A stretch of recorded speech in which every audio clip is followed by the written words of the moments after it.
안녕하십니까. 국회 사무처 공보기획관입니다. 4월 넷째 주 정례 브리핑 시작하겠습니다. 먼저 국회 주요 의사 일정입니다.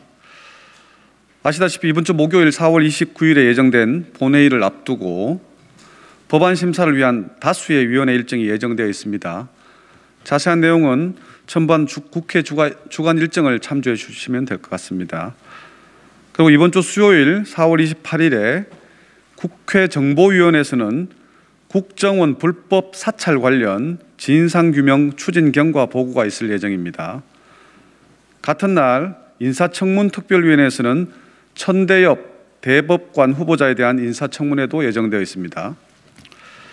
한편 지난 21일 김부겸 국무총리 후보자 임명 동의안과 임혜숙 과기부 장관 후보자, 문승옥 산자부 장관 후보자, 노형욱 국토부 장관 후보자, 박준영 해수부 장관 후보자 등 5개 부처 장관 후보자에 대한 인사청문 요청안이 제출되었습니다. 실시 계획서 채택 등 인사청문 일정이 예정되어 있습니다.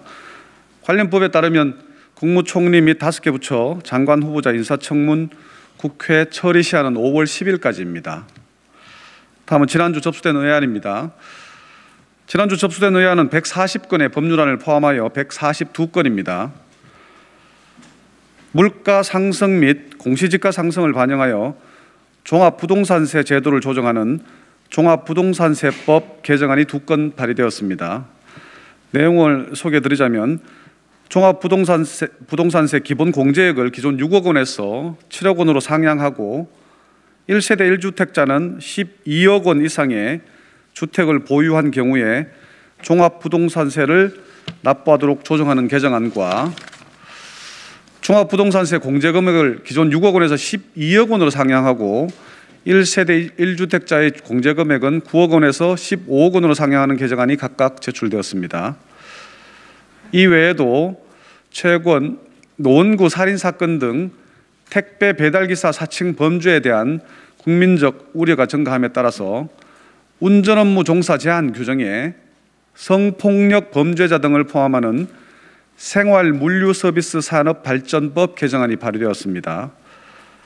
그리고 최근 성인용 인형 이른바 리얼도어를 대여하거나 이용할 수 있는 리얼도어 체험방이 늘어남에 따라서 교육환경보호구역 내에서의 리얼도어 체험방 영업행위를 금지하는 교육환경보호에 관한 법률 개정안이 접수되는 등 민생 이슈를 반영하는 법안이 다수 제출되었습니다. 한편 국회의원 101명의 공동 발의로 일본 정부의 후쿠시마 방사성 오염수 해양 방출 결정 규탄 및 철회 촉구 결의안이 제출되었습니다. 이 결의안에서 대한민국 국회는 일본 정부의 후쿠시마 방사성 오염수 방출 결정에 깊은 우려를 표하였으며 이러한 결정에 대한 일본 정부의 적극적인 철회 및 인접 국가와의 긴밀한 협의를 통해서 방사성 오염수 처리 방식을 결정할 것을 촉구하였습니다. 다음은 지난주 국민동의 청원 접수 현황 말씀드리겠습니다. 지난주에 새롭게 공개된 청원은 이게 요즘 핫한데요. 여성 군복무 의무화를 위해 병역법 개정을 해야 한다는 청원이 제출되었고요. 그리고 전자적 의결권 행사를 위해서 도시 및 주거환경정비법의 개정을 요청하는 청원 등 총 2건입니다. 신규 공개된 청원을 포함하여 현재 국민 동의 절차가 진행 중인 청원은 총 5건입니다. 끝으로 국회 주요 일정 말씀드리겠습니다. 금요일 4월 30일 오전 9시에 국회 평화외교 포럼 한미의원 화상토론회가 열립니다. 더불어민주당 김경엽 의원, 김민철 의원이 미국의 로 칸나 하원 의원, 앤디 빅스 하원 의원과 한반도 평화 정착을 위한 한미의원 외교 과제를 논의할 예정입니다.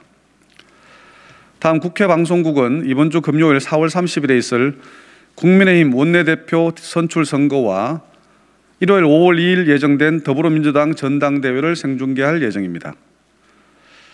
오늘 4월 26일 국회 도서관은 의료 분야의 디지털 기술을 융합한 디지털 헬스에 대한 정책 및 전문가 견해 등을 체계적으로 정리한 팩트북 2021-35 디지털 헬스를 발간합니다.